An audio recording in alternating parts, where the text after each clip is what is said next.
In this quick video, I'm going to show you how you can embed a Base44 web app into Shopify. First, open up Base44, click on Apps, and then select the app which you want to embed into Shopify. Next, you will need to type this exact prompt. Give me HTML responsive code for this app.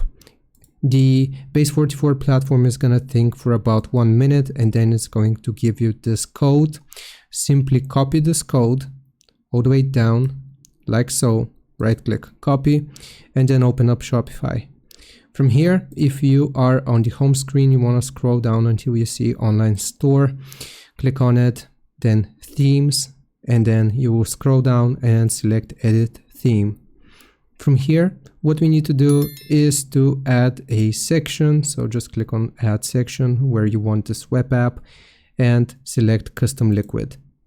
Now, all we need to do is to left click on custom liquid, paste the code which we just copied, and you will have a fully responsive and working app which you created on Base44 on your Shopify website.